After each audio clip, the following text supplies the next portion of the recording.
Well, greetings and salutations, everybody. Welcome to the best damn movie-related show on the planet Earth, the John Campea Show podcast, coming from right here in our quaint little studio. I'm, of course, your host, John Campea. Joining me in studio today, I got Jonathan Voico. Good morning, everybody. Chris Carr is here. Hello. And most importantly, you guys are here. Thank you so much for being here, making our little show part of your day. And here's how our show's going to go. We're going to start off by talking about a bunch of predetermined topics. Then in the second part of the show, we're going to take your live comments and questions. If you've got a thought, theory, opinion, or question that you'd like us to address, and as long as we deem it appropriate to be addressed on our show, you can send on in a question to our tip link at www.streamelements.com/JohnCampea/tip. Send it on in there. And here's the good news. If you happen to be watching our show a little bit later in the day when we're not live anymore, or if you're listening to our podcast feed, either on Spotify or Apple Podcasts, whatever, and you have a question, this tip link is good 24 hours a day, 7 days a week. You can send it in anytime. And if you send it in when we're not live, we'll just get around to answering it on the next episode. All right, guys. With that down, we got a bunch of stuff we got to cover here today. So let's dive into it. And we're going to start off with this. One of my favorite little shows, I mean, it's not going to win a ton of Emmys, on streaming right now is Reacher. I get a big kick out of that show. And it had an exceptionally successful season 1. Then it had an insanely successful season 2. And we got season 3 coming sometime in 2025. Well, now Amazon has announced, coming to us from the Hollywood Reporter, that months before season 3 even comes out, Reacher has landed an early season 4 pickup at Amazon. They went on to say this.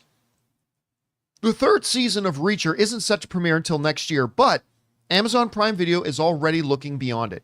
The Amazon-owned streamer has renewed Reacher for a 4th season. The pickup comes months ahead of season 3's debut, which is set for sometime in 2025. That Prime Video would want to keep Reacher going is no surprise. The show, based on Lee Child's novels about a freelance problem solver, Jack Reacher, being played by Alan Ritchson, is one of the biggest on the platform. Season 2, which premiered in December of 2023, was the most viewed release of that year on Prime Video. A spin-off series focusing on Maria Sten's character, Neegly, is also on the way. So, I mean, I guess we really shouldn't be surprised that they're announcing season 4 for 2 reasons. Number 1, season 2 was so successful.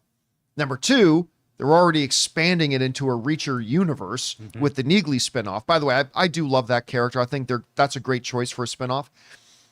But we're already getting season 4, which is great. The question kind of then becomes, I mentioned off the top, this show isn't going to win any Emmys.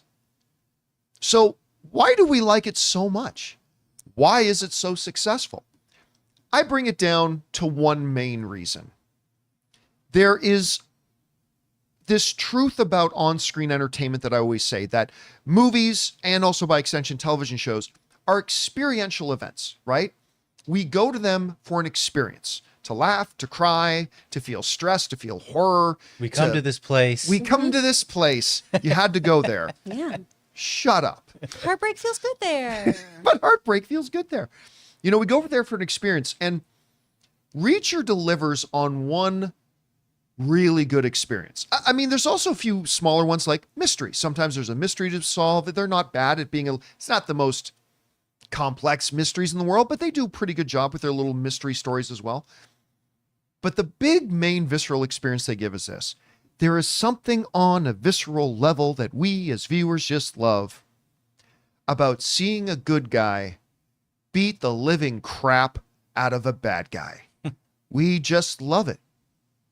For example, the very beginning, the first shots of season 2 of Reacher highlight this perfectly.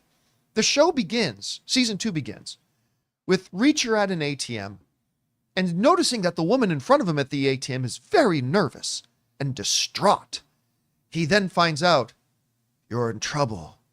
It's like, the guy just carjacked me and he's got my child in the car. Of course, Reacher stumbles onto a situation like that. So what does Reacher do? Reacher just walks over to the car and beats the living shit out of that guy. And us in the audience go, yeah, that's what we want to see. And then, so that was the promo clip that Amazon even released, because Amazon understands that is the visceral thing we love about this show. this huge hulk of a man walking around beating the shit out of these jerks who would do evil upon innocent people. And that's why we love it. And you know what? They never confuse that very much on the show. They understand that. So when you watch Reacher, they serve us heapings of that all the time, and I love it. And I'm glad. And again, it's not just that. It's a fun little show, but I think that's part of the reason why we just get such a huge kick out of it. Anyway, guys. I like it for the conversations. I read Playboy for the articles. Question is for you. What do you think about this? Reacher has been renewed for season 4. Maybe you don't even watch Reacher. Maybe you do. Maybe you love it more than we do. Maybe you don't like it so much. Whatever you guys think, jump down into the comment section below and let us know your thoughts. All right, guys. With that down, let's move on to this, shall we? Tonight, the next episode of Agatha debuts on Disney Plus. And I forget, what episode? We're on episode 5 now? 5. 5 is tonight. So episode 5 comes out tonight. And, you know, I told everybody, I said, there's a number of, listen, Disney Plus Marvel shows are going to have a really hard time getting me excited, right? Because just too many of them have kind of fallen on their face. Sure. And there's a number of them coming out that I'm actually, frankly, not that interested in. But I've been saying for months, I think we're sleeping on Agatha. Because the best thing they've done clearly has been WandaVision. And you got the creator of WandaVision is showrunning Agatha. Catherine Hahn is in there. I like the character. So I've been saying for a long time, I think everybody's sleeping on Agatha. Agatha came out with really strong debut numbers. And now, according to these reports, the viewership has been insanely strong. Not only, as according to this article on comicbook.com, it's the #1 show that Marvel has done in Disney Plus in terms of viewer retention. In the sense that everybody who watches it keeps watching it. That's actually really huge for Disney Plus. Yeah. That is key because like, if you look at a couple of other Disney Plus shows, right? Like Ahsoka started opening episodes, huge numbers. Did that. The Acolyte started with pretty impressive numbers. Bad. Obi-Wan started with really impressive numbers. Down the hill it goes. And that's kind of been a pattern for a lot of Disney Plus shows, with the few exceptions of like Loki season 2, WandaVision, stuff like that. Ms. Marvel. Ms. Marvel never had big numbers, but at least the numbers were consistent, steady, and slowly climbed. Agatha's numbers are going on an upward trend, and they're the best show they've had so far, that they say, according to these reports, at retaining the audience as well. People are enjoying Agatha all along. And I got to tell you too, even though I was saying I think people are sleeping on this show, I'm surprised how much I like it. Like, I don't think it's the best comic book show on TV right now. Like, I think Penguin is better. I'm loving Penguin. I can't wait to talk more about Penguin. But this show is better than I thought it would be. And you know what? It's the lowest budget show that they've done for either Marvel or Star Wars on Disney Plus show so far. Dang. Lowest budget show they've done, and they just seem to be cranking it out well. Anyway, Chris, learn what are some you lessons. Chris, what are you thinking about Agatha so far? And are you surprised to hear about its viewership and all that kind of stuff? And what do you attribute that to? I mean, I'm not surprised because it's a good show. It's a great show. They landed at the right time too. Spooky season, a show about witches. We love that. You've got this bananas cast. I mean, Catherine Hahn, Aubrey Plaza, Patti LuPone, which let's talk about last week though, real quick. You have everyone singing and you have Broadway legend Patti LuPone just shaking maracas. What is that? Disney, come on, we're better than this. She better do some real major singing on this show. But it's really, really fun. And I think people like that it's kitschy and creepy and that there is so much fun theory happening with this too. Yeah. Of who are all these different people? Who's Teen? Who is Rio? The kind of... What happened with Agatha's baby? Yeah. They haven't really been able to touch on this stuff, like that aspect of storytelling since WandaVision. Exactly. Yeah, I want to know more about Nick Scratch. Oh my goodness. And there's the potential for Mephisto, which is really exciting. I know there's always the potential for Mephisto, but But they this actually makes finally sense. said his name. Yeah, Yes. exactly. So we could finally actually see something like this. So I really think this show is just a delight. And I think if people just give it a chance too, which we're seeing each week, somebody goes, okay, yeah, I should tune into this. Okay, I should tune into this. I think you'll like it. Like you guys have brought up, Disney shows don't always stick the landing. So this could end up just falling flat in the end. Absolutely, yeah. But so far, I am very positive about it. I'm hopeful and optimistic because, we've got the showrunner of WandaVision taking the helm here. We have some of those WandaVision kind of stylistic choices bleeding in, and I think it's going to pay off. I like it so far a lot. And it's a 9-episode Yes. thing too, right? So we're They're releasing 8 and 9 together, though. So about 20 minutes Yeah. into tonight's episode, we'll officially be halfway through. I think October 30th, 8 and 9 release. Are that what they're doing? Oh, Yeah. cool. That's actually great because that means the final episode is going to feel a little meaty. Yeah. I mean, I still wish the episodes were a little bit longer. But here's the one thing they're doing with the show. I think I mentioned this before. While I am still a little, off-put by the length of the episodes, they're a little bit better than some of the other shows have been. But at least see, here's the problem. When you have the shorter episodes, it's not impossible, but more difficult to make each episode feel like a full episode. You know what I mean? Yep. Like each episode should in its own right have a beginning, middle, and end, and feel like there's a sense of satisfaction when you come to the end of an episode with open doors and anticipation about what's going to happen next. And a lot of the Disney Plus shows have failed at that. Not all of them, but they have. Agatha all along, I find the runtimes have been a little bit better, but they seem to make each episode feel full. Yeah. It never ends. Like so far, no episode has ended and made me go, wait, you're stopping there? What? Yeah, Credits it's roll. not just like a break in the story. Yeah. And they have a story arc for each episode. So there's acts within each story, Yeah. within each episode, I should say. Exactly. They don't feel rushed, but you do want more, which I Yeah. think is good. Yeah, I agree. And I'm loving the characters in it so far. And again, I don't put it on the same level as like Penguin, which I think is like Emmy level kind of stuff. But For sure. so far I'm enjoying it. And apparently a lot of the audience is the best retention they've had with the cheapest budget, and the viewership numbers continue to go up, which doesn't happen a lot with these Disney Plus shows. Anyway, guys, question is for you. What do you think about that? What do you attribute the respectable success that Agatha is having so far? Are you enjoying the show? Maybe you checked it out and you're thinking it's not for me. That's cool too. Whatever you guys think, jump down to the comment section below and let us know your thoughts.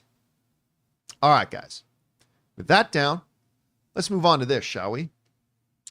In not the, but one of the biggest Hollywood breakups ever, Christopher Nolan, considered one of the, if not the, greatest filmmaker of this current generation, who was very dedicated and married at the hip with Warner Brothers, decided after former chief Jason Kilar made the decision to take all their movies and put them on streaming day and date, Christopher Nolan said, "You're an idiot," and he split. And he left Warner Brothers, and he made his next movie, a little film. I don't know if you've heard it. It was pretty big on the indie circles, called Oppenheimer. I mean, it didn't make $1 billion, so it's clearly not a big success. He made this little film, Oppenheimer, with Universal. Only won a couple of Academy Awards. Nothing big. Oppenheimer. made very close to $1 billion.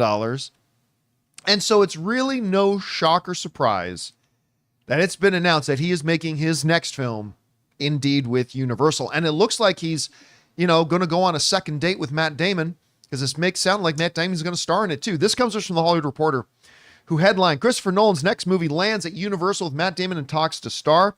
It writes, "Christopher Nolan is staying put at Universal, with the filmmaker setting his next film at his Oppenheimer studio. His Oppenheimer supporting player, Matt Damon, is also in talks to star in the feature, which has a release date of July 17th, 2026. The Hollywood Reporter has confirmed. So less than 2 years from now, we're getting the next Christopher Nolan movie, and we don't know anything about it.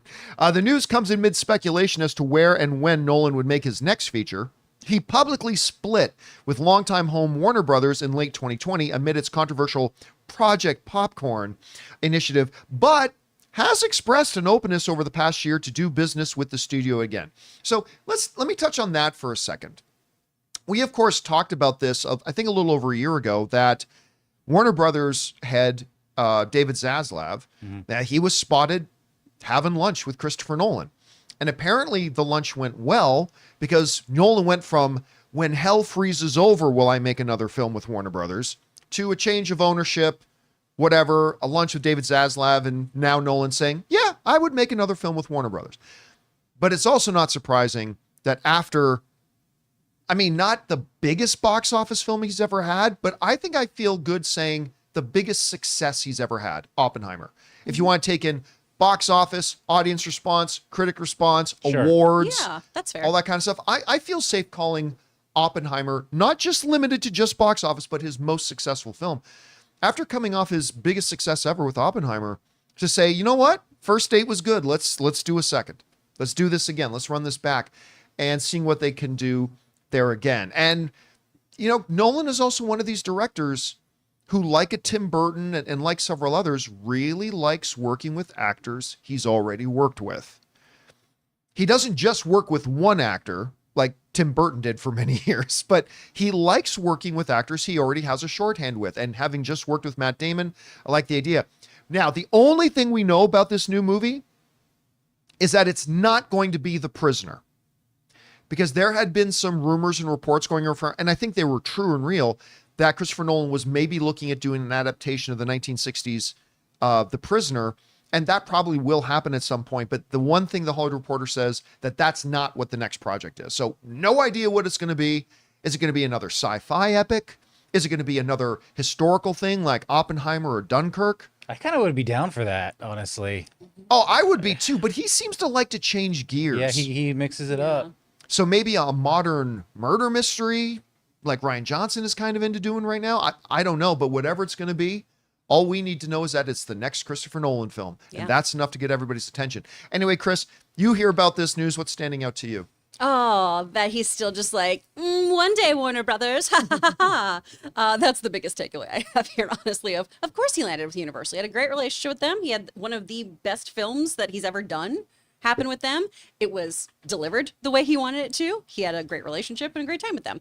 And it makes sense that Matt Damon's on board. I think people forget how good he was in Oppenheimer, because you're just It's an ensemble distracted cast, by too. so many people. Yeah. And people always talk about Cillian, people always talk about Downey, but he is excellent in this film. He's really, really wonderful. And Matt Damon, I mean, he's an Academy caliber actor. He's been nominated before.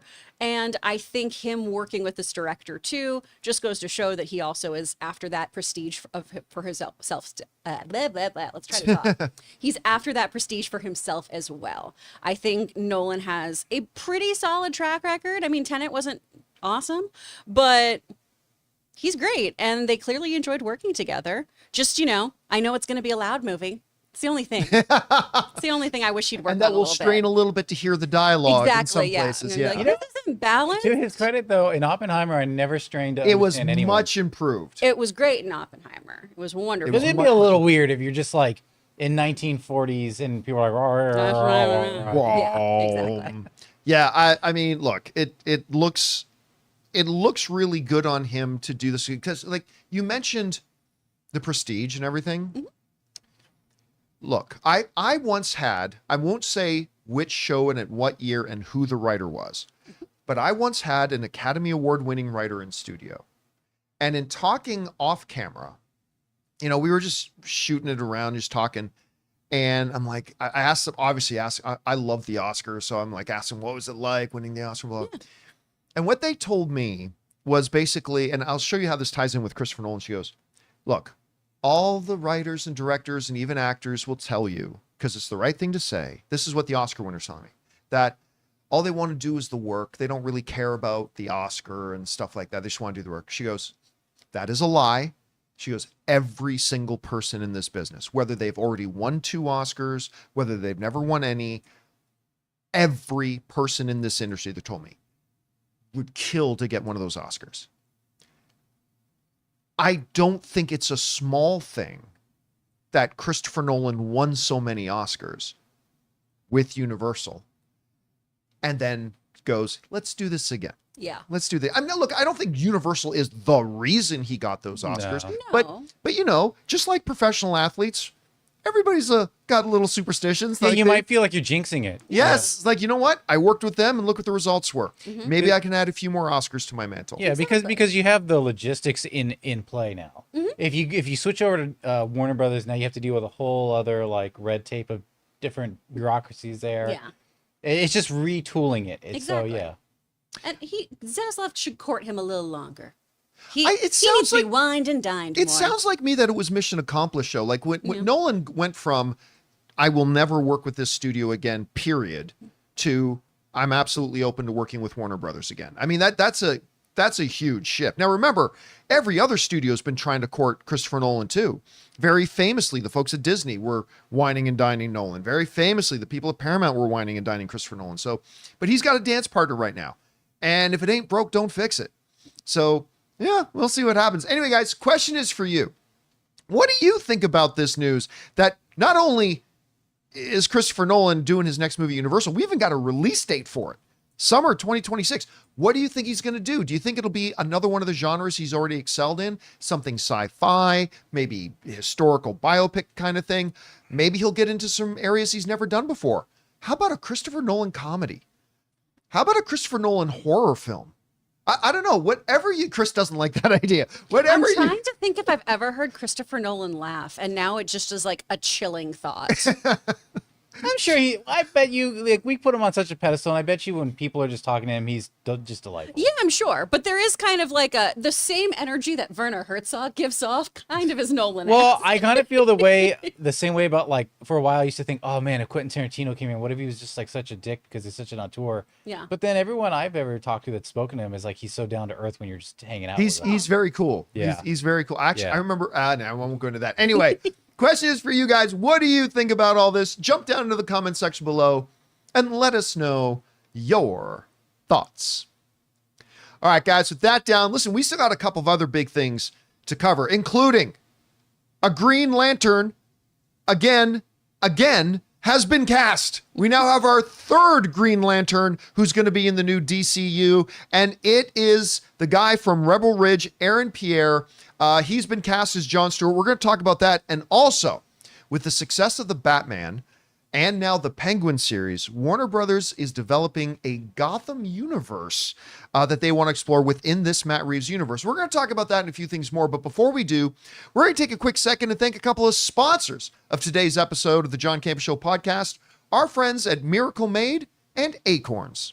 Guys, we want to take a second to thank a sponsor of today's episode, Miracle Made. Guys, it's hot outside and your nighttime bedroom temperature has a huge impact on your sleep quality. So if you wake up too hot or too cold, I highly recommend you check out Miracle Made's bed sheets. Miracle Made sheets are inspired by NASA and use silver-infused fabrics that are temperature regulating so you can sleep at the perfect temperature all night long. There are just so many things that make these sheets so fantastic. We already mentioned the self-cooling properties for better quality sleep, but they're also self-cleaning. These sheets are infused with silver that prevent up to 99.7% of bacterial growth, leaving them to stay cleaner and fresh 3 times longer than other sheets. No more gross odors. So go to trymiracle.com/Campea. That's trymiracle.com/Campea to try Miracle Made sheets today. And whether you're buying them for yourself or as a gift for a loved one, if you order today, you can save over 40%. And if you use our promo code Campea at checkout, you'll get 3 free towels and save an extra 20%. Miracle is so confident in their product, it's backed with a 30-day money-back guarantee. So if you aren't 100% satisfied, you'll get a full refund. So upgrade your sleep with Miracle Made. Go to trymiracle.com/Campea and use the code Campea to claim your free 3-piece towel set and save over 40% off. Again, that's trymiracle.com/Campea to treat yourself. Thank you, Miracle Made, for sponsoring this episode. Guys, we want to take a second to thank a sponsor of today's video, Acorns. Hey guys, John here. I want to talk about something that I've been using that really simplifies saving and investing.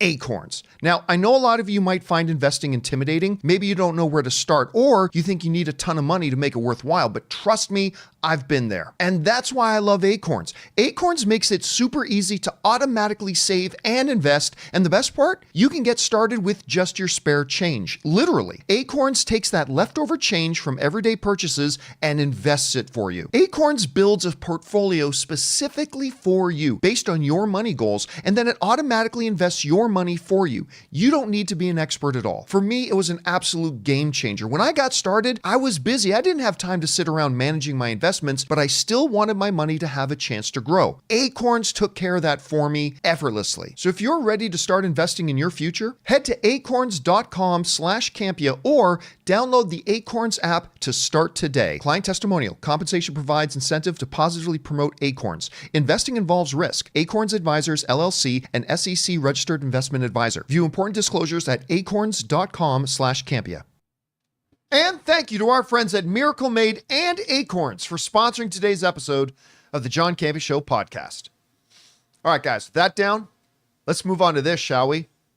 We've got official casting, as the John Stewart version of Green Lantern has now been cast. Now, you guys know James Gunn has got his new DCU coming out.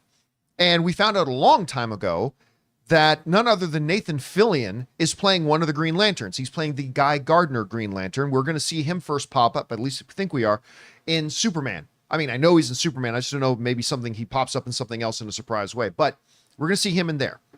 Then, of course, we have the Green Lantern show coming out on HBO and Max. Now, they've already cast the Hal Jordan character, who is, of course, like the quintessential Green Lantern. He's going to be played by one of the great character actors right now in Hollywood. I love Kyle Chandler. Is going to be playing a more vet, right? Green Lantern. Well, now it is official. According to Variety, the star of Rebel Ridge, Aaron Pierre, has been cast as the John Stewart iteration of Green Lantern, who will be appearing in that Lanterns TV series. This comes to us from Variety, who writes the following. Aaron Pierre is officially joining the Green Lantern series at HBO, Variety has learned. Pierre will star as John Stewart in the series, which is titled Lanterns. It was previously reported that Kyle Chandler was in talks for the role of Hal Jordan. According to sources, a number of actors were considered for the role of Stewart, including Stephen James and Damson Idris. The show, produced by HBO in association with Warner Brothers Television and DC Studios, is based on DC's Green Lantern comics. They then say this, per the official logline, the series follows new recruit John Stewart and Lantern legend Hal Jordan, two intergalactic cops drawn into a dark, Earth-based mystery as they investigate a murder in the American heartland. Ooh. Which has always sounded like True Detective. I was going to say, it's a little true, yeah. Yeah, True Detective meets the DC universe, right? And you know what? I'm totally down for that. Hell yeah. Get them drawn into like a psycho murder mystery kind of thing. I think that could be really cool. Now, obviously, we're going to get intergalactic stuff with them at some point, sure. Yeah. But I kind of like the idea of starting here. I also love the idea. Like, we talked about this when they were talking to Josh Brolin. It came out that Josh Brolin was also in talks for Hal Jordan. I said, well, clearly they're looking at an older veteran Hal Jordan. I love that. I think that's going to work great. And so then when it didn't work out with Josh Brolin, they moved on to Kyle Chandler. And Chandler's going to rock at this. He's going to be so good as Hal Jordan. He's excellent. He's so nice. And listen, I watched Rebel Ridge. I think it was good. I didn't think it was great. It gets bogged down by the political conspiracy kind of aspect And of it. kind of a weak conspiracy, too. Yeah. But The action's great. the action is really good. And Aaron Pierre totally sells me on He's it. excellent. He in it. totally sells me on it. And when you just look at this guy, you know what it looks like to me? Can you bring up this image of him for a second again, Jonathan? It looks to me, if you went to somebody who was on an AI program and said, give me a realistic render of what a John Stewart in real life might look like, I think this is the picture that comes out. He just kind of looks like John Stewart. Yeah. That doesn't mean he's good for the He's role, just but built I mean, into it. he looks great.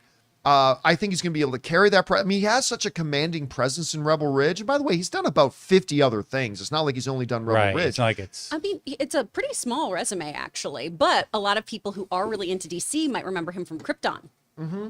He was I excellent. know. I heard some people going, a Kryptonian as a Green Yeah. Lantern? Bah! You know? I love but it. I think this is great. I think him and Kyle Chandler are going to do great on this together. And I really cannot wait to see Kyle Chandler, Aaron Pierre, and Nathan Fillion all Oh, together Yeah. on screen. Because there's been no official word. I would be shocked if Guy Gardner does not at least make a cameo appearance in the show. Anyway, Chris, you heard about this casting. Do you like the casting? How do you think about it? What are your thoughts? I love this casting. I think he's great. And I think between him and Corn Sweat and everything too, we're kind of taking almost the Thor approach of, hey, let's find some great actors who aren't household names and pop them into these big franchises and have fun with it. He's an excellent, excellent actor, and I missed that from like a lot of these superhero movies too, of just getting fresh blood in here. I love Kyle Chandler. He's an incredible journeyman actor. He's so wonderful. Fun fact, he was always so nice on Friday Night Lights. That was my first acting job ever, was doing stand-in work and being a high schooler on that show to earn beer money in college. I had no idea you did spots on that. Yeah. I was a regular background kid on there while I was in college, and he was always so nice to all of us. He was always so sweet, would take time to talk to everybody, and he was just an absolute angel. So putting this kind of wonderful veteran actor with this hot young actor is really exciting, and I love the dynamic that could potentially happen here. And I'm just really excited about it. He looks so much like John Stewart. I mean, he just looks like him so much, particularly if you watch Justice League or Justice League Unlimited, the animated series. He looks so much like that drawing. It's banana. He's great. got his eyes too. Yeah. He's totally got his eyes. His eyes are so striking. Oh my goodness. Now, look, I've already heard from some people some disappointment that it's not going to be a, for lack of a better term, a grander scale kind of Green Lantern thing, like with maybe some galactic implications, whatever, that it's going to be essentially a murder mystery in the American heartland. That, for me, fascinates me. What do you think about that decision to kind of reel it in like that? I think it's a smart choice before we extend out to all the rest of the Lantern Corps, because the whole purpose is each planet is supposed to have a lantern. Right. There is a protector of a sector of the universe. Doesn't Earth have 5? We have so many. Because you got John Stewart, you got Hal Jordan, you got Guy Gardner, you got Kyle Rayner. I forget that there's a female one too that Yes. got introduced. I forget There's her a couple name. of female. I mean, so why does Earth get so many Green Lanterns? Humans are very important. Yeah, I was gonna say we're a bit of a shit show. I think. I mean, Yeah, we need it the most. In almost every sci-fi story where Earth exists, it's always, oh, your planet is so primitive and terrible. Although in Marvel, they kind of alluded to it when they would get into the galactic scale stuff, that Earth was in a pivotal spot of the universe, Yeah.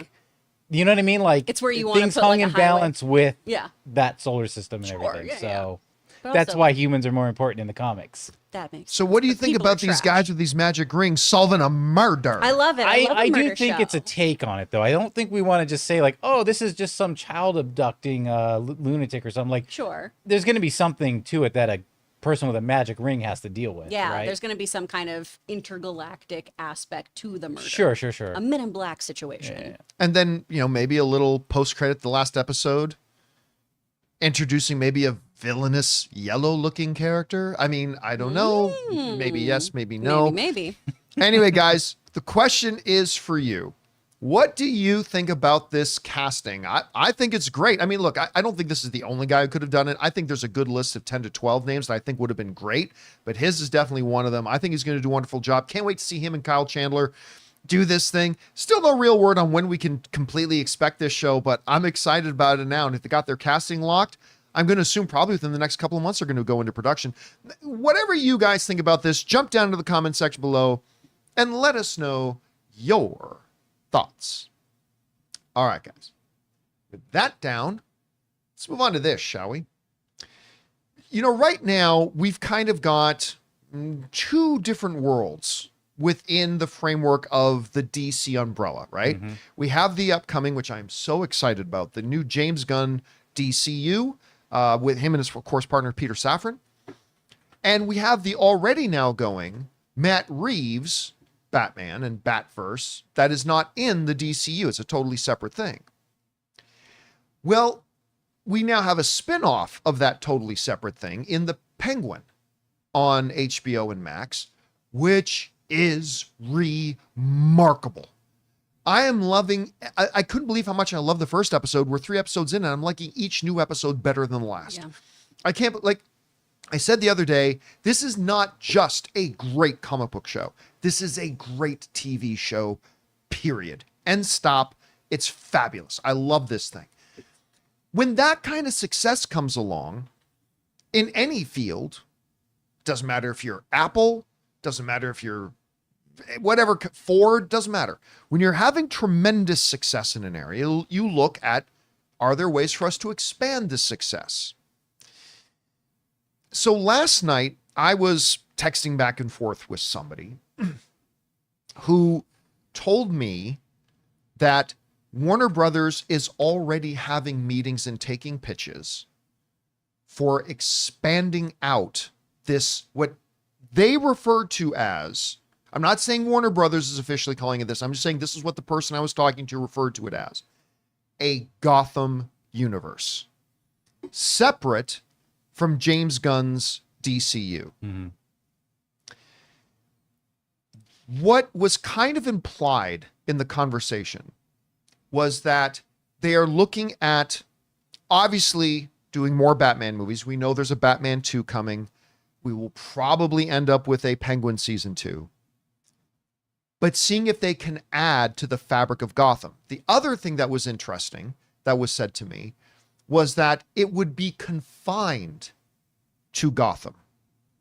Not that you couldn't get some things that happen outside of Gotham, but everything that they're looking at expanding upon and doing with this Matt Reeves universe is going to be centered around Gotham. Right. So that means we're probably looking at Batman and his core rogues gallery, and probably your more grounded rogues gallery, right? Like we've talked before, Chris, about the idea that there's a way to adapt and do like a Mr. Freeze, mm-hmm, in a very grounded, realistic way using pseudoscience and whatever you can do that. And other characters like that, whether that means Joker, whether that means, probably a Catwoman at some point, whatever. So they're probably looking at ways to expand that. So that brings up 2 questions for me, Chris. Mm-hmm. Number one, and we didn't talk about this before the show started or anything. Number one, is it a good idea to try to expand out what they're doing here while they're developing a DCU over on the other side?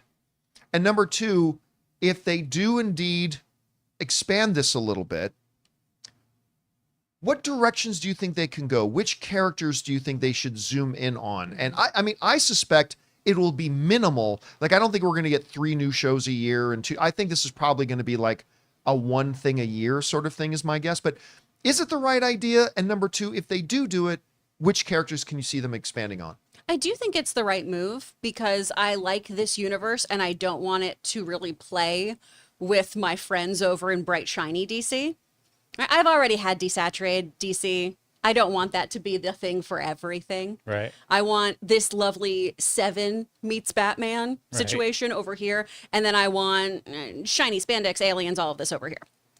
I think it's a smart move because then that way too, you have these sandboxes to play in that don't also limit what you get to do with your entire universe, right? Right. It's not, well, because, Battinson is this way, we have to do this over here. You get to have those exist differently.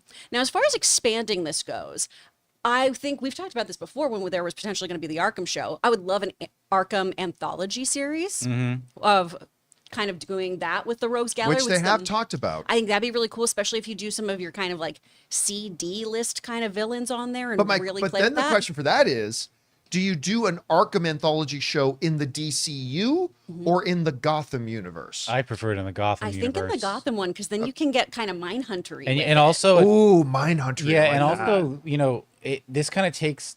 I'm not saying that Matt Reeves takes his cues from it, but it really reminds me of the Arkham series, the video game series. Oh, yeah. Whereas that video game series doesn't really remind me of the DCU that's coming with James Gunn. So I think this lends itself more... And we saw Arkham. There was the scene that was cut that we've seen. But we went to Arkham twice at the very end with Joker and Riddler, and when he also talked to Riddler there, like, I want to see more of that. Yeah, I think that'd be cool to explore. And also we know that in Penguin, why can't I think of her character? She came from Arkham. Sophia was in Arkham, so they're starting to get some links. Exactly. I think that's something that you could absolutely explore. The other issue here, though, is that Oz is earned, right? Oz kind of earned a show with how wonderful Colin Farrell was. Yeah, that's true. And that's my worry about expanding too fast, too furious. Because, I would love like a Poison Ivy show that focuses on eco-terrorism or something like that. I think that'd be really interesting. But she doesn't exist yet. But not like a plant that she can talk to and like, yes, my lovely. And I don't want her to be Uma Thurman. I don't want her to be, the kid who pets a plant in Gotham or whatever happened there.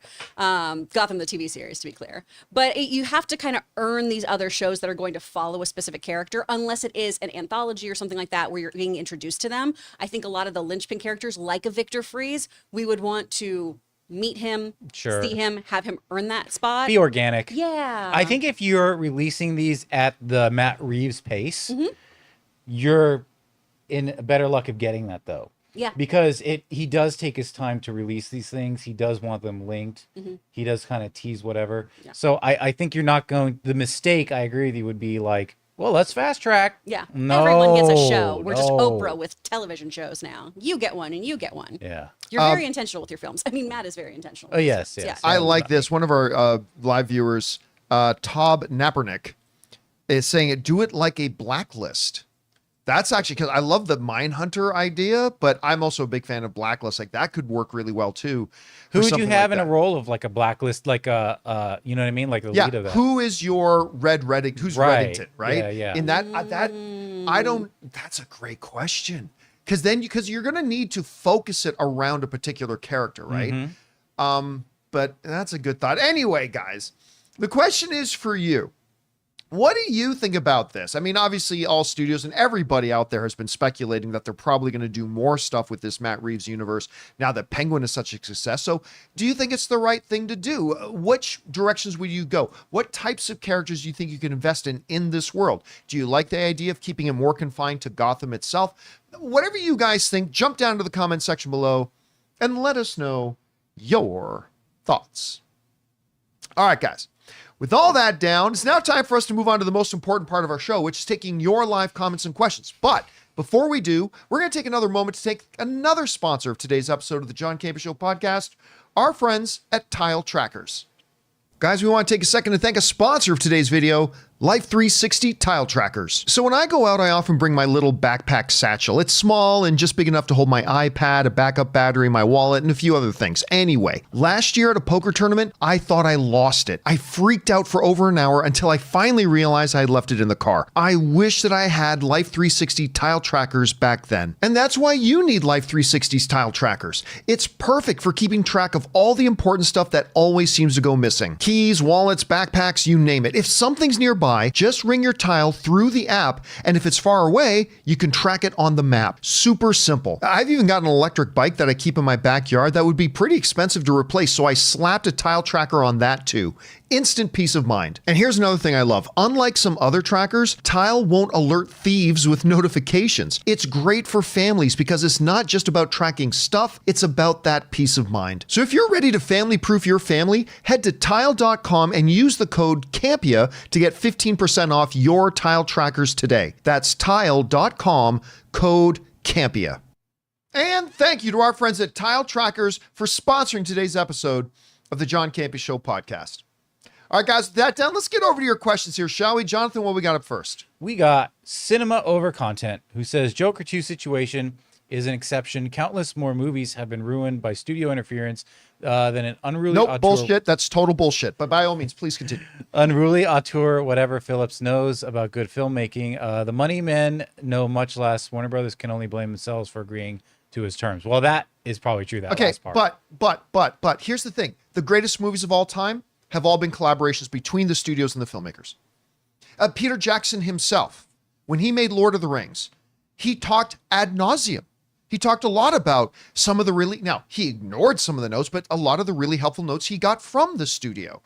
in making it, and some of the limitations he had and stuff like that. And it was a collaboration. What was the result? Some of the greatest movies of all time with The Lord of the Rings. I rewatched Return of the King last night. Oh, one of the greatest movies of all time. I love that movie so much.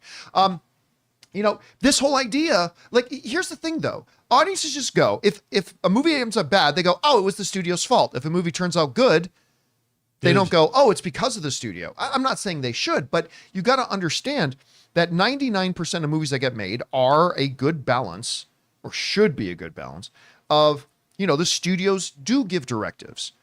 Every movie that you love, very, very, very few of them were ever a situation where the studio just went, yeah, you go, yeah, director, go make that movie, and we won't even look. We won't even look. You just tell us when it's done, and then we'll look at it.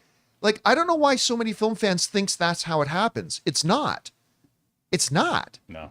There are the Mount Rushmore of directors, like 2, 3, maybe 4 directors who have that type of autonomy, but that's not how it works. So your favorite movies, the vast majority of your favorite movies of all time had what you would call studio interference because it's not the director's movie. It's somebody else's movie. Go watch The Offer. Yeah, I mean, The Offer, and what was the result of The Offer? Yeah. Arguably the greatest movie of all time. There's a misconception where people think if you're an executive, you're an accountant, you're a money man. A lot of these executives were creators or creatives that have like kind of ascended into an executive role. And beyond that, there are executives in the film industry, entertainment industry, that really would make terrible executives at GM.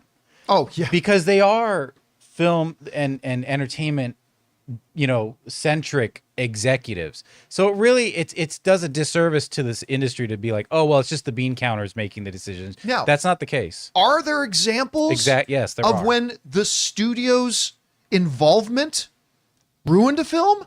Absolutely there are. 100% there is. No doubt. I'm not denying that at all. But I'm just saying the pendulum swings both ways. When the studio gets too involved, it can ruin the film. But also when the director has too much autonomy, it can also ruin the film.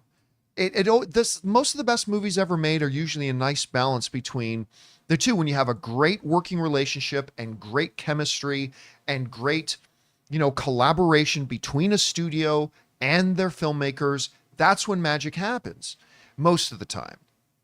And like, hell, even Christopher Nolan, like I got reminded yesterday because of the stuff I was saying about Christopher Nolan. Somebody reminded me, actually, John, Christopher Nolan does take notes from the studio. Why? Because Christopher Nolan's a genius. He knows like his viewpoint can't be the only viewpoint. So this whole idea that whenever studios get involved, that's a bad thing. Look at some of the most successful films of all time, right? The first 12 years of Marvel. There is no studio that interferes more with the individual filmmakers than Marvel. Kevin Feige has very clear directives that he gives all of his directors. Then he says, go ahead, here's your limitations, here's your parameters. Don't do this, this, or this. Make sure you do this, this, and this. And now that's your playground. Go ahead and do what you want to do as long as you stay with. But he gives that to all of them. That's how a healthy relationship should work. A studio goes to a director, takes pitches for visions and say, okay, don't do this, this, and this. Do this, this, and this. Try not to do this. Attempt to do this. Go ahead. We'll keep an eye on it. We'll let you do your thing. If we feel it necessary, we'll give you some notes, but it should be a collaboration. So no, it's not an exception. That's really the way it should work. All right, what's next? Okay. Performing artists questions. Hello, John and crew. I love your show. I feel like I'm never able to get my full thoughts in to be able to ask effective questions enough for y'all to answer. Example, joke, or two. Can you tell me what is the longest message content format we have available to us? I have no idea what he's talking about. I mean, it's pretty much this, but I would say if what is he asking? What's the question? How long can a message be? Oh, no, because here's the thing. No, none of our viewers want to read an essay by one of our other viewers writing in. Like questions have to be kept short because nobody wants to watch me sit and read a question for 45 seconds. Right. So, and not to mention it, that just takes away from other people getting time to have their questions answered. So we will always have a limit to how long you can make the questions. So again, give it thought. Make sure you can word it properly. And if you give it thought, you should be able to fit your question into the space limitation you have. All right, what's next? Yo Mama says, yesterday I said Joker 2 was wild. I mean, it was psychologically wild. What they did to Arthur was sad and depressing. I was not expecting a tragic journey to end to this poor man. I've actually known a man that got this body abused and it changed him 180. Well, his life was terrible in the first one too, which kind of drove him into like a madness of no one loves you in this world. Yeah. So, And he was a broken human being before that, right? Again, I don't know how wild it is. It's not like, well, I've never seen a movie about somebody in jail and bad things happen to them. That's never, again, so I don't see how it was wild or did something completely unexpected or anything like that. It was, again, I thought it was a post note to the first Joker movie. It really was. And I didn't see it. Now, again, it hit you in a different way. It was more powerful than you than it was to me, clearly. And there's nothing wrong with that. Your experience is no more and no less valid than mine. I'm just saying that's how it hit me and is pretty dull. Anyway.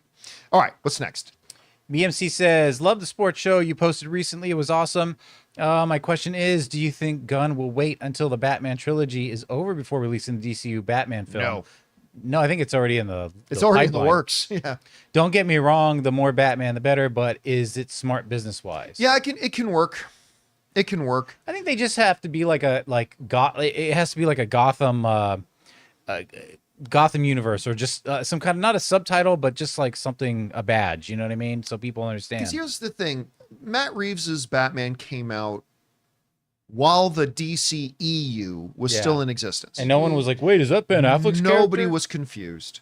I'm sure there was a few moms at home who were like, wait, like, is Superman in this? Like, I'm sure there was a couple, but en masse, nobody seemed confused. It seemed pretty clear. So, look, would I run concurrent Batman in two different universes? Probably not. But under the current circumstances where we really want a Batman in this more comic book like DCU, but we already have an established, really great, successful one over here too. Under those circumstances, yeah. So I think they'll be able to do it. I don't think it really poses any risk, and we'll see how it goes. All right, what's next? Superman says, do you think James Gunn will stay away from multiverse in his DCU because of how badly Marvel botched it? I hope so, because it's too geeky and inside baseball, so it lost the majority of audiences. Hopefully no Crisis on Infinite Earths movie in our future.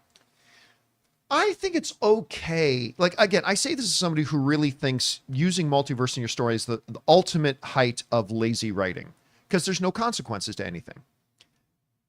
That being said, that doesn't mean I don't think you can't use elements of multiverse, right? There's just so much of it in comic books that it might be hard to avoid. So I would love James Gunn to avoid Crisis on Infinite Earths. I would love for him to avoid that, or something on that scale. But to have a story or two here and there where an element of multiverse is brought into the story that is not about multiverse, that could be another tool in his belt. I don't know, Chris, like, ever since Superman died and was brought back to life, a lot of credulity in comic books has kind of gone out the window with no character ever dies now, and there's 55,000 versions of everybody. You can tell whatever in multiverse, but do you think James Gunn might look at what's going on in the MCU as a cautionary tale? Do you think he'll really embrace the whole idea of multiverse? What do you think? He might look at kind of the missteps of Marvel and everything, especially since he has, you know, a lot more access than all of us do to what goes on behind closed doors. Because this is the thing too. We all love to speculate about how like Marvel really dropped the ball and we all would have done better. Would we have? Would we have? If we were in those rooms, would we be the yes men as well? Probably, honestly. I love every time a fan's like, I would have a better movie than this. Would you? I don't Sure know you if would. Yeah. But I think also James Gunn is fun and kooky and loves weird stuff. And eventually, I think you do want to try to attack some of those big pinnacle comic book arcs. Crisis, I think, I mean, you're not going to do it anytime soon. We're assembling the Justice League, right? We're meeting our friends. You're not going to do that out the gate. But we also have kind of been inundated with that. Same with Flashpoint, those kinds of stories. We've had so many of those big kind of canon events happen already. So I think that's something that's so far away in the DCU that it's really not a talking point right now. Yeah. They got to build the team. Actually, like one of our viewers, Marcus Wise, saying, well, Uncle Ben stayed dead. No, he didn't. Because in like the recent Spider-Man stuff, he's like the chief editor of the Daily Bugle. Yeah. So Uncle Ben's even back. So anyway, there you go. All right, what's next? Twilight Boy. Twilight Boy. Not saying it should be DCU, but I don't get this notion that Reeve's Batman wouldn't fit because it's grounded. Daredevil season 1 was super grounded, but never once did I think it didn't fit with the MCU. Different corners of a universe can give different tones. No, I don't think so. I think, like, again, what I said on the show the other day was it's not so much Batman, Matt Reeves' Batman, it's Matt Reeves' Gotham. Right. That's a world where the supernatural doesn't exist. And the Netflix thing already established the event happened, right? Yeah. Remember the event, which was the New York invasion? Yeah, the whole Daredevil was all set up in a context that understands the metahuman and the supernatural is all out there. Like even Daredevil's Hell's Kitchen was in a world that already was established, that all that is in this world too. Right. Matt Reeves' Gotham is not. That Gotham City is not a world where people with magic rings and all that kind of stuff are flying around the skies. That Gotham City, that world Matt Reeves has created is not a world where that stuff happens. And so it's not so much the character, although the character's part of it too, but it's really the world that he created that I just don't think fits with the type of universe that James Gunn is now building over in the DCEU, or not EU, DCU. All right, what's next? Anonymous O'Brien says, I'm a huge fan of Dylan O'Brien because a fan of him. No, wait, became a fan of him in 2016 with Deepwater Horizon. He's on fire right now. He has 2 movies coming out this week, Cato Lake and Saturday Night. I'm excited for both. Question is, what's your favorite Dylan O'Brien film? Saturday Night is so fun, guys. I'm so excited to see it. It's not Dylan O'Brien in that new show with Sarah Marshall, is it? What's that new show? It's like the #1 show in the world right now, where he's a rabbi and she's a sex... Nobody wants this. No, that's Adam Brody. That's Adam Brody, right? Yeah. I often get those two confused, to be honest. I can kind of see that. Dylan O'Brien is from the young adult... What's that? The Maze Runner. Yeah, he was from the Maze Runner, right? He did that one movie, again, unless I'm confusing the two, with monsters in the world. It's the love story with monsters. Oh, yeah. I can't remember the name of that. I'm freezing on the name of that movie. I liked that movie. I thought that was pretty fun. Love and Monsters. Yeah, Patrick in the live chat was saying Love and Monsters. Yeah. I really like him in that one. I thought that one was really great. He's great in the All Too Well short film by Taylor Swift. I love it. I mean, he does a great Dan Aykroyd in Saturday Night. He loses himself in that role. Oh, good. Because you kind of just think you're looking at Dan Aykroyd. I cannot wait to watch that. I'm a huge sucker for Jason Reitman. I think Jason Reitman is so great. I actually got lucky. I was at a buddy's wedding a couple of years ago, and Ann and I go in to sit down at the wedding, and then I just turn to my right, and I'm sitting right beside Jason Reitman. It's like, I had no idea my buddy knew Jason Reitman, so I was kind of geeking out a little bit at my friend's wedding. That's awesome. All right, what's next? Tristan says, I say keep Reeves' Batman as its own thing. Let's not ruin a good thing, but throwing it into a shared cinematic universe. Well, okay, but they're already doing it with Penguin. And isn't it great? Now, I agree that I wouldn't want them to do like a full-fledged cinematic universe, like what James Gunn is doing at the DCU. But the idea of something like one project a year. Yeah. Say a core Batman movie, and then a year or two later, a season of Penguin, then like a year later, another Batman movie, and then another year later, I don't know, Bane. Season 1 of Bane. Then another year later, season 2 of Penguin. Then another year later, the next Batman movie. So like very limited, very confined. I like the concept of them just confining it to Gotham as well. So not a full-fledged, active cinematic universe, but kind of connected series of projects, whereas James Gunn will make like the full-fledged cinematic universe. I think that can work. It can also be really messy and terrible, but I think the potential is there. Penguin is showing that it does. All right, what's next? J Abs want Ray's adobo. Hi crew, hello Chris. Joker 2 made miracle. First time I walked out of a movie theater and I'm in a wheelchair. I heard someone also walked out watching that movie in flight. In flight. That movie's so bad I walked out of it and I was on a plane. Dang. Well, and John told me the ending because I wanted to know. Because it was, do I need to see this? I really don't want to see this. And he was like, no, do you want me to ruin it? And I went, yeah. That sounds, to me, in my personal opinion, the movie just sounds so stupid and bad. And again, time is so short. We have so many movies to watch. I will watch it one day when I'm streaming it at home, but I'm sorry that you I really don't left. think you will. And I don't really think you should. John, I think you underestimate the bad decisions I make when I drink. I'll have a second martini and then be like, you know what, let's put on Joker. Let's just rip that Band-Aid I don't know, maybe you'll love it. I don't know if I will.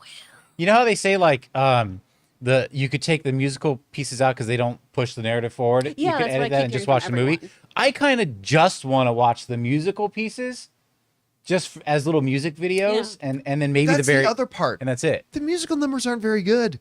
That's what I keep hearing. Not only are they pointless, they're just not very good. They're no Moulin Rouge, huh? They're no Moulin Rouge. My friend is obsessed with Gaga, and she was like, this is trash. This is embarrassing. Yeah. So I have so little desire to see this, you guys. I'm sorry you didn't like it either. And again, none of it is Joaquin Phoenix's fault or Lady Gaga's fault. Yeah. They didn't write it. It's rough. All right, what's next? We got Bored Alf the Beige. Hi John. So the finales for Slow Horses season 4 and Bad Monkey were last night. They were both excellent. BM is the most fun I've had with a show this year, and Slow Horses is just top tier TV. Also, Shrinking season 2 next week. Apple TV legit became my fave. Yeah, Heck yeah. I haven't seen Slow Horses season 4, so I got to catch up. I still haven't started watching Slow Horses at all. And I think it gets better. It gets better and better. At first, you're like, oh, okay, this is good, and then it gets better. And what's it called? Bad Monkey, the Vince Bad Vaughn? Monkey. That one You watch that I one. love that. Yeah, We you didn't watch the watch that. season finale, so I'm going to watch that today with Logan. But we got a new couch too, so we get to watch our new couch. It's gonna be nice. My mom got it for me. But yeah, I'm really excited. I love that show so much. It's so fun. I really got to get. First of all, I cannot wait for Shrinking to come back. That I'm That show is so so excited about. And I really do got to get. Cause I love Gary Oldman, and I really should wonderful. watch Slow Horses. And I love Vince Vaughn, so I should really watch Bad Monkey. All right. Oh, weird side quest. Have you guys seen the preview for that Billy Crystal horror show that's on Apple TV? No. It looks so creepy. And Billy Crystal produced it, or he's in it? He's in it. Billy Crystal's in it? Yeah. What has he done lately? He did a really great movie with Ben Schwartz a couple years ago. That's cool. I will say, Standing Up. bringing it back to Saturday Night, the guy who plays Billy Crystal is spot on. Oh, good. Young Billy Crystal. Excellent. All right, Spot what's on. next? Don't you blame the movies. Hello, crew. A question to Chris yesterday about her husband tricking her into scary games reminded me when I asked my friend, did he want to watch the new romantic comedy, The Hills Have Eyes? Unfortunately, he Googled the trailer and declined the invite. Oh, don't you blame the movies. You are not my kind of person. I always find that kind of nonsense to be horrible and friendship ending. And also, we cleared this up yesterday. My husband does not trick me. I came home and I talked to him about that question. He was like, in what world do you think I would try to enrage you? I'm terrifying to live with. You know, whenever somebody mentions The Hills Have Eyes, all I can think about is Schitt's Creek when she did The Crows Have Eyes 3, The Crowaning. The Crows Have Eyes, The Crowaning. It's, you know what? Every Halloween, too, I will see somebody dressed up as Catherine O'Hara in the Crowaning outfit. And So I will good. always run up to them and goes, none of these other ignorant fools may know what you're doing, but I love your costume. I will say that every time. It's one of the greatest things ever. Oh, it's so good. The Crows Have Eyes. All right, what's next? In Blackest Night, good day, you beautiful bastards. Do you have any insight on Aaron Pierre and Stephen James being the front runners of James Gunn's DCU? Yes, I've got the inside scoop. If you click the rewind, actually, because he did this 8 hours ago, so yes. Though fairly unknown, I've seen both their works, and they're both good young actors. Yeah, breaking news. Aaron Pierre is indeed our Green Lantern. And again, as we talked about it already on the show a little bit earlier, I think it's great casting. Again, there are like 12 other names that they could have mentioned that I would have been very excited about, but this is definitely one of them. I think he's going to do a great job. Yeah. The other actor listed, Stephen James, who was in the running, that kind of like end of the race there. He is wonderful as well. He was in Babes this year, and he is a tremendous actor. You know what it reminded me of? When they were getting ready to do the first Ant-Man, and it came out that they narrowed it down to 2 finalists to play Ant-Man, and it was Paul Rudd. Either you guys remember who the other guy was? No. Joseph Gordon-Levitt. It was down to Paul Rudd and Joseph Gordon-Levitt. And I mean, it was a win-win. Yeah. I mean, it was clearly a win-win, but I mean, I love Paul Rudd as Ant-Man. Jogo would have played that very different. But he also would have been great. He would have been excellent. He would have been great too. Yeah. All right, what's next? Matan says, to explain my Boba Fett comment yesterday, Boba Fett tried to make him good instead of the anti-hero we all adore, which made me praise DC for not softening Penguin in his show, unlike Fett. You know, it to a degree, Boba Fett in Mandalorian, when he first showed up and he was in those robes, he was like a kind of John Wicky Boba Fett character. Very John Wicky Boba Fett. And we loved him. So when we saw Book of Boba Fett, we're like, awesome. Oh, you don't know how the underworld works? No. That's strange. He turned Tatooine into Angel Grove. Like when terrible. he showed up in Mandalorian, I was like, this is exactly it. He was John Wick in the Star Wars universe. Killing fools. Like, so good. And then, like, one of the many awful things about the Boba Fett show is all of a sudden they got into Boba Fett, and when there was an action scene, it was so slow. Like, I was like, oh my God, is this actually supposed to come off as an action scene? I mean, it was just so bad. Again, I don't think they passed him off as being a good guy so much as he had a code. I remember at the end of it, it was all about a selfish pursuit too. He wanted to take over the underworld. Yeah. But he had to learn how to run it. Yeah, like oh God, they just did so many things wrong with that show. It's so You don't sit on that Jabba's throne unless you know how it works. Like I knew the first episode wasn't bad. The first I was on board with the first episode, right? But they instantly started to lose me. And I'll just the 2 moments in that show that were just like smash your head against the table. One is when he's hovering the ship over the Sarlacc's mouth because he wants to get his armor back. And it's like, you do remember you crawled out wearing your armor, right? You know your armor's not down there. But I guess he forgot. But the second one, that was really like, where my brain just checked out of the show. I kept watching it, but my brain just checked out. Is when he grabbed the little robot in the kitchen and put it up against the little robot and put his little robot up against the wall. I am Boba Fett. It's like, what? It's like this little like robot. I am Boba. Like, I'm gone. I'm out. My brain just completely checked out of the show at that point. Anyway, what's next? All right, we got a $50 tip from James Wheeler. Oh my God. Thank you, James, so much for supporting us on that level, man. Good morning, everyone. John, I want to thank you for my new favorite sports show. I'm loving Filthy Sports. Thank you so much. I appreciate that. We're having a lot of fun doing it. For those of you who don't know, I've always loved talking sports. I often let it bleed into this show and I always get rebuked by the audience when I do. So we started a second channel called Filthy Sports, and we do a live stream Monday through Thursday at 4 p.m. in the afternoon, Los Angeles time. And we've just done our first 2 episodes. We're having a lot of fun doing it. So thank you for that, man. I really appreciate it. And thank you for supporting us so much on that level. Really appreciate that, dude. All right, what's next? Oswald Harkness says, things Penguin's doing that I love. 1, telling an excellent story. 2, expanding the world of Gotham. 3, showing us how new this Batman because what you're doing when Oz and the Hangman are meeting Yakuza. Also, here's my logic for Wiccan, MCU, and magic singing witches. That last part is, I have no idea what is you're talking about that. Again, listen, Gotham is a big city that just got hit by a massive disaster where people are suffering all over the city and the crime is now rampant. Batman's focused on helping people right now. He doesn't really care about a couple of like gangsters meeting in a club. He's focused on a much bigger problem that is facing them right now. So to me, it would feel very awkward. Like if Batman was hovering around the corner as they're meeting with the gangsters in the club, it's like, dude, there are literally thousands of people suffering and being taken advantage of. Why aren't you over there? That's where that Batman is right now. And how would he know about, that's another thing I just keep going back to. How is he going to know about these secret meetings, like just happening in someone's house? Well, he's the world's greatest detective. Yeah, just happening in someone's house. I guess he's Superman. The only thing going on. And then you can see where the Like, footsteps like. That's right. Look at this conversation in that house. Get out of here. All right, what's next? Twilight Boy. Twilight Boy. In response to that write-in who said you have to like violence against women to like Terrifier 1, the clown kills just as many, if not more men. 2, I like it because I enjoy the lead girl and the though a bit schlocky, fun storyline. Solid thrills too.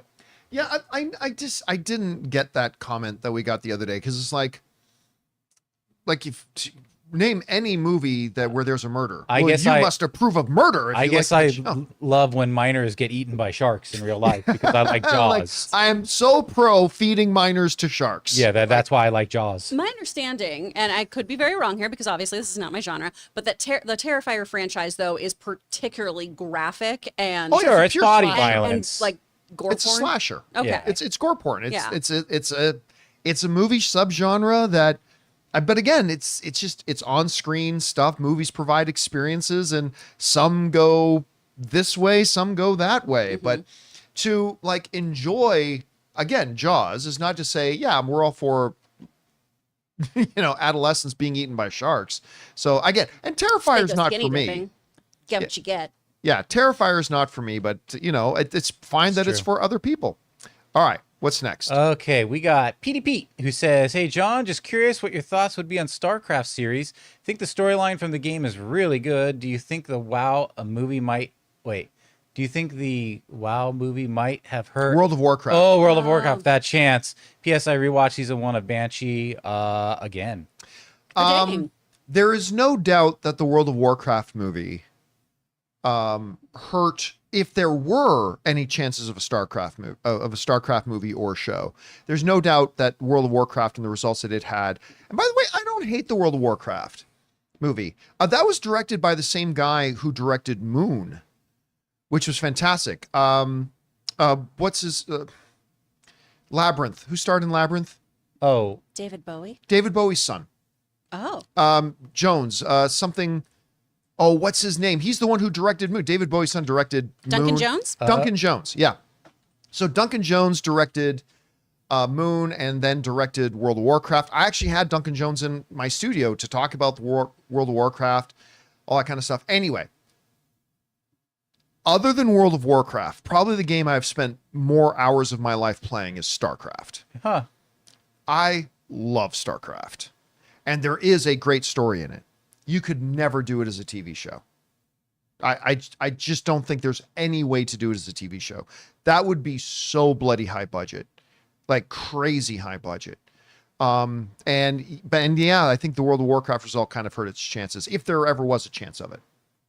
All right, what's next? Okay, Tron says, in my opinion, it doesn't matter that Todd Phillips didn't consult with Gunn or any DC execs during production. The failure of Joker is another blow to the failed reputation of the DC brand.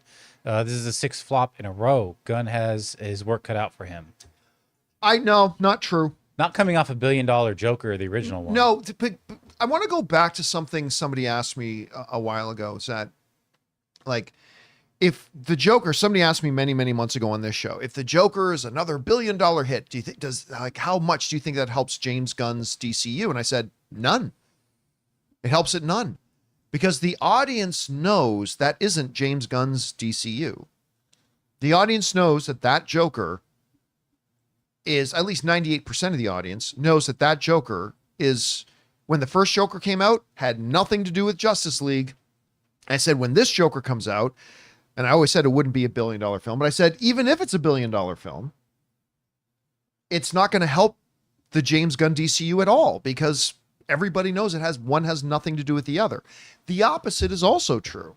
I think everybody can look at this failure of Joker 2, but I don't think it hurts James Gunn's universe either, because just like if it was $1 billion, it wouldn't help it. It's a flop. I don't think it hurts it.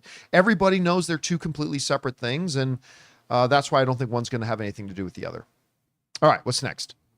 All right, Matan says in a two-parter, I would blame Rian Johnson as much as J.J. Abrams on the narrative failure of the sequels, as it was his idea to write out the New Republic and make the first order. Hold a second, what? Let me see. Did you skip a line in that question? Try it again. I would blame Rian Johnson as much as J.J. Abrams on the narrative failure of the sequels, as it was his idea to write out the New Republic and make the First Order Empire 2.0, which drives it to be Rebels versus Empire again. And adding upon that, the First Order get to control a galaxy within days in universe, and it comes from an insurgency group to Empire 2.0 within days. Why didn't Rian keep the First Order insurgents? It would have made more of an intriguing scenario. The blame, first of all, I think Rian Johnson made a pretty okay movie. I think The Last Jedi wasn't all that bad. There were elements in it that I hated. There were elements in it that I quite liked. The problem, though, was not even J.J. Abrams. The problem wasn't so much J.J. Abrams or Rian Johnson. It was Kathleen Kennedy, who failed that before they started production or development on even the first movie, failed to say, here's our 3-movie roadmap. There was no plan. It was, let's just wing it. Let's make one movie, and then let's bring in somebody else to make another movie without consulting what we're doing, and then let's bring in somebody else to do a third movie, and everybody just do whatever you want. They needed to sit down and have a plan. Otherwise, everybody's just winging it. And then the next person is just going to wing it. And then the next person is just going to wing it. Look, people don't like hearing it, but it's the truth. One of the things that made Marvel so successful, particularly in its first 12 years, was that Kevin Feige did not just let the directors do whatever they wanted to do. He had a plan. He knew a general direction that everything had to go in. And therefore, whatever a director wanted to do, they just had to make sure it fit within the confines of those plans. They never had a plan for the Star Wars sequels. Yep. And I say this as somebody who loved the first one. I love The Force Awakens. I think that's it's not nearly as good as the original trilogy, of course, but I really enjoyed it. Me and John Schnepp would walk across the street to the theater like many times in the afternoons just because we wanted to go walk in and watch Force Awakens again. We really like that movie. So I say that as somebody who really liked the first movie, but as you started to recognize so quickly, there was no plan. There was no strategy. There was just go wing it. And ultimately that led to what we got in The Rise of Skywalker. Anyway, that's just my thought. All right, what's next? Okay. Gavin says, hey, crew, question, how long until streamers more commonly hide content behind more paywalls? For example, I can't watch the new Garfield movie on Netflix because I have the ad-supported tier and need the ad-free. Could we see more streamers do this? Like in 5 years, are we going to have to pay a $5 fee on Disney Plus to get the Marvel collection? Just curious on your thoughts. Appreciate you guys. P.S. Filthy Sports is awesome. Go Chiefs. And thank you for the call to Filthy Sports again. So here's the thing. It's not up to the streamer. So when somebody puts their content on a streaming service, Disney Plus is different because it is their own content, right? The Marvel stuff is Disney's content. That's different. But for something like Netflix and some others, they license content from other production companies, right? Especially Netflix. They license a lot of stuff because Garfield was not a Netflix movie. Right. Somebody else made it.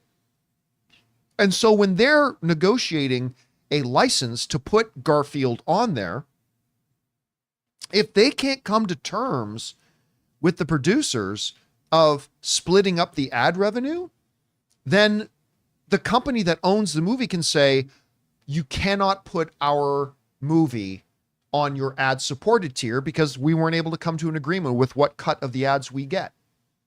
So that isn't actually, I love blaming Netflix for a lot of stuff, but something like this is not actually a Netflix fault. This is just a situation where the movie will not allow Netflix. The movie owners will not allow Netflix to put them on the ad-supported tier and can only be on the other tier in which they negotiate a licensing fee and all that kind of stuff. So right now, I don't think it's an issue. It could become one a little bit later on, though. All right, what's next? Okay, Bry Guy is here and says, my family and I live in Florida and are about to stay put in our house during Hurricane Milton. I just wanted to say thanks for all the joy you guys bring. Take good care for now. P.S. And here he's going to hit us with his number one, Pussy Boy, The Last Wish. And 2, Nicolas Cage live on Nicolas Stage. That one I'll go to. I'm going to number 2. If there was a live... Wait, that's not a real thing, right? No, but it's not a real thing. That might be his best But if it one. was... There's a casino not far from us that has a big theater where like big shows happen at called Yamava. Yeah. But if I was driving down the highway and saw a billboard for Nicolas Cage live on Nicolas Stage, I'm going. Like a one-man show, I'd go to that. Yeah. I'd sign up for that right now. Absolutely. Although he's a little busy making Spider-Man Noir. Yeah. Yeah, that's true. All right, what's next? CM Waters says, why do you think Hollywood keeps making movies about movie TV production when they never seem to turn a profit? I love Fall Guy. I'm looking forward to Saturday Night, but I know they're never really struck a chord with general audiences. But Saturday Night is a lower budget film. It doesn't have to make a lot. Yeah, that's a low budget film that's going to do just well. I don't know. The producers did pretty well. Yeah. The Offer did really well for Paramount. Yeah. There was also the one about Noises Off, I think is one of the greatest comedies of all time. Yeah, sure they do. Listen, many movies, The Fall Guy did not make money because it's a little bit about the behind the scenes of how movies get made. That's not why it failed. And it's not about that. Right. Like lots of movies bomb, tons of movies bomb. It doesn't, if this movie was about dogs and it bombed, that didn't mean be like, oh, any movie with dogs bomb. No, I think you're looking for connective tissue there where there is none. Yeah, one of those movies can be big and huge and wonderful and some don't. All right, what's next? Anonymous says, when I saw that Aaron Pierre was in the running to be John Stewart, I was a little excited, but figured it would end up being someone else. But I'm so glad I was wrong. He's perfect for John Stewart. Also, everyone watch Rebel Ridge if you haven't yet. Yeah, again, I think, Chris, you liked it a little bit more than I did. Like, yeah. I liked it. I thought the character was good. Mm-hmm. A lot of very convenient things happen in it. Some places that really stretch the boundaries of believability. Overall, I thought it was good. I liked it. I thought the action was really good. I don't know why. I am liking Don Johnson more and more. Love him. I am liking him in stuff more and more every day. He's even got a TV show on right now that looks really stupid, like A Doctor on a Love Boat or something like that. Dr. Odyssey. Is that what it's called? Yes. It looks so dumb. I can't wait to watch it. I have no interest in that show, but then I saw that, wait a minute, Don Johnson's in that? And now I'm suddenly thinking about watching it. It's such a strange cast. There's a whole bunch of Broadway people in it. I'm very confused by it, but I'm going to check it out. All right, what's next? Okay, another semi-pro says, I really like Henry Cavill and I always wanted to see him do well, but with Witcher and Warhammer, there seems to have been issues that caused him to leave the projects. What's your opinion on why Cavill has struggled to find a lasting project lately? Did he leave Warhammer? I haven't heard anything. I haven't heard that. But hold on a second.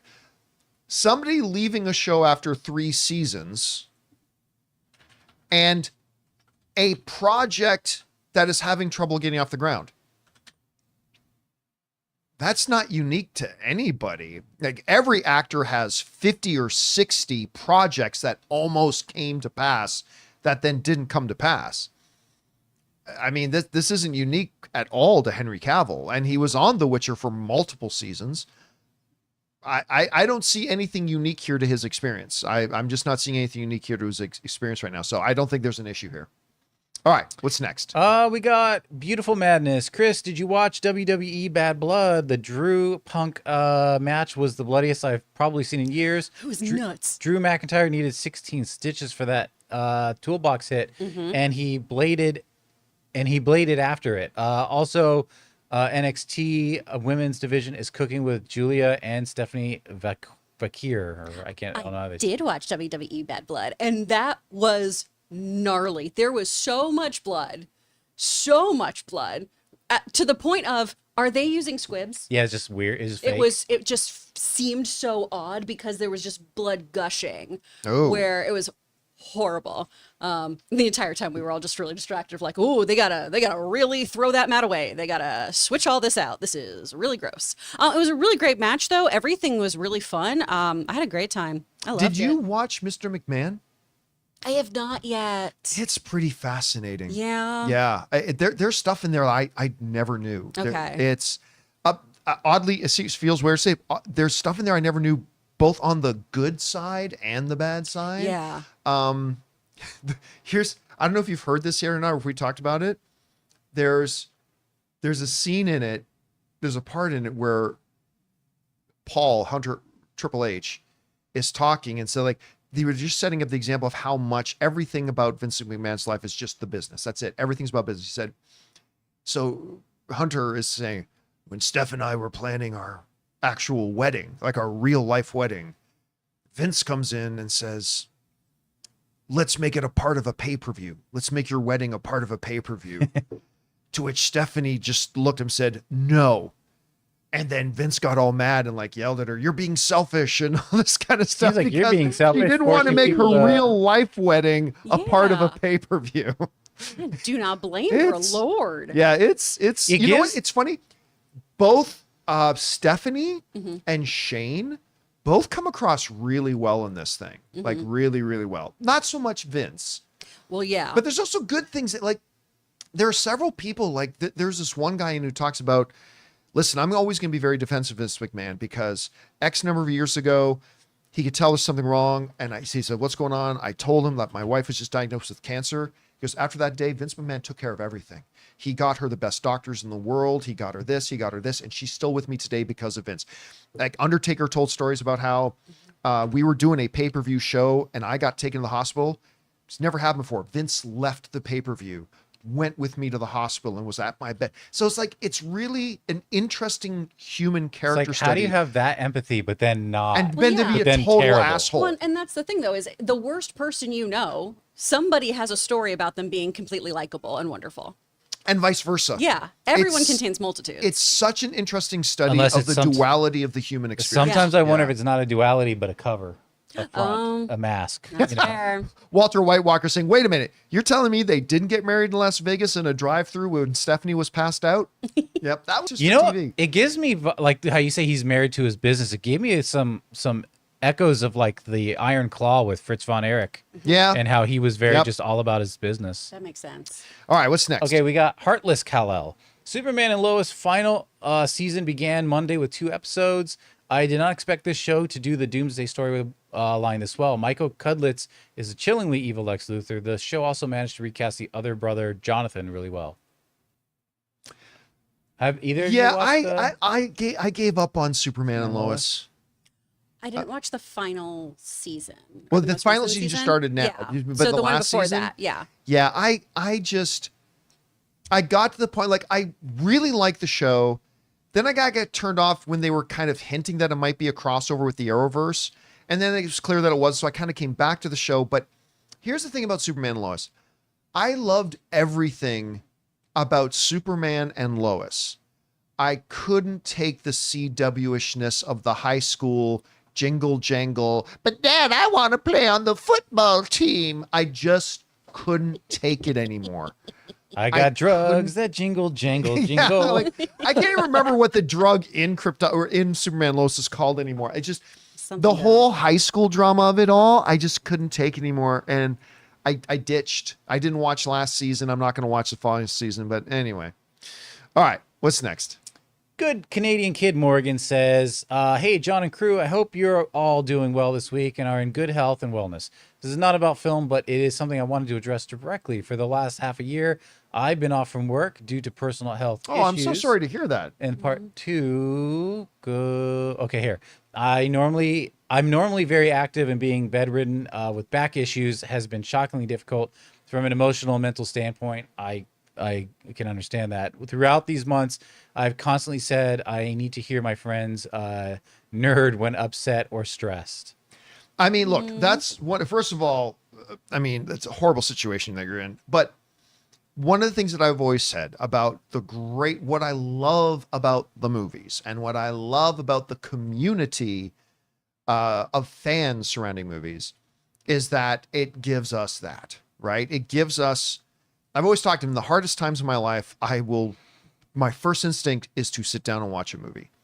It's not because I watch a movie and it takes my problems away, not at all. And whenever I come out of a movie or a good TV show or something like that, all my issues are still there.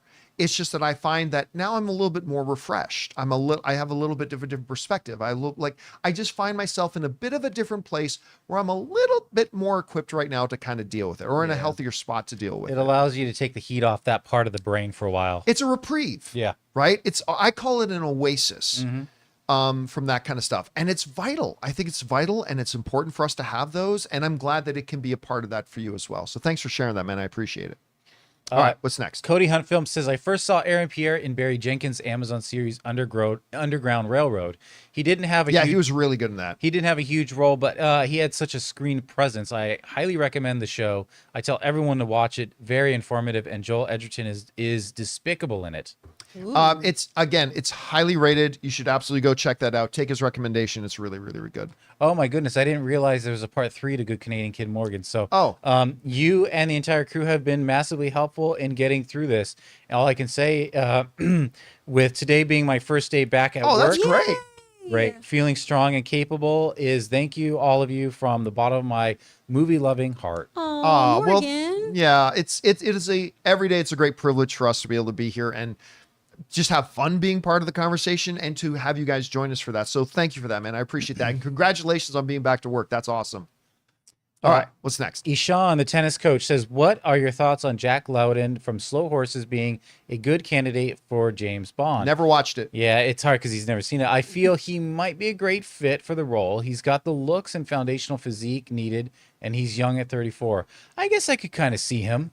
I don't know if you've seen any of it. I'm looking up pictures of him. Yeah, I mean, I could kind of see it, but I'd have to see him in a different light. Ooh, he went to the Royal Scottish Academy? Yeah, Good for and you, he's buddy. Scottish, so I'm pretty sure he's Scottish. Yeah, so. he is. Which Bond is technically Scottish. This is true. Tomfoolery Skullduggery says, years ago, Sega and Nintendo released Shinobi and Ninja Gaiden for respective for their systems. With rumors the former may be getting a film, TYVM, Super Mario Brothers, and Sonic. Which franchise of the two would you prefer from either film? I lean towards Shinobi, but I was a Sega guy. Yeah, Shinobi was the one. I never played Ninja Gaiden, so I played Shinobi. Look, it doesn't matter unless... Just make a good film. You can make a good thing. You put it in the hands of the right writer who comes up with a great thing. It can be great. I would personally, like you, Jonathan, I would lean more towards Shinobi just because I'm more familiar with it and I played it more. So, but that's all I got. Yeah. All right. What's next? Go real deep cut and do Kung Fu Kid. Ernest says, is it just me or does... Double Dragon. Oh, yeah. They did a Double Dragon, They remember? did do a Double Dragon, actually. Yeah. Yep. Yeah. Ernest says, is it just me or does Aaron Pierre look like he could be related to Ray Fisher? Here's hoping Aaron's stint as a DC character ends on a better note.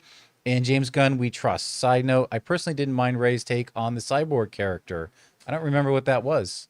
Oh, in the Justice League In movie? Justice League, yeah. Oh, Yeah. yeah. I thought you did a Oh, good yes, job. of course. I think he did a very good job, Yeah. as a matter of fact. I mean, look, some of the off-camera drama that went on, whatever. But I think he played that character well. I particularly think the character came across even better in the HBO version, in the Max version of Justice League. I thought he came across even better in that. I don't personally see familial likenesses I don't between see them a myself. resemblance. Yeah, I don't see that myself, but here's hoping he has a good DC experience. All right, what's next? So that was the last of our tips. So I don't know if how we're. You know what? We're at the end of our show. We're at 12:30 already. So guys, that'll do it for today's installment of the John Campea Show podcast. Thank you so much for being here, making our little show part of your day. Big special thank you to all you guys who sent in questions. Number one, because you gave us great fun things to talk about. But number two, you supported this channel as you did it, and all of us involved with the show. Thank you guys so very much. for your support. I want to thank the people in the room with me, Jonathan Voico. See you guys. Chris Carr. See you Friday. My name's John Campea. Thanks for being here, guys. And until next time, my friends, bye-bye.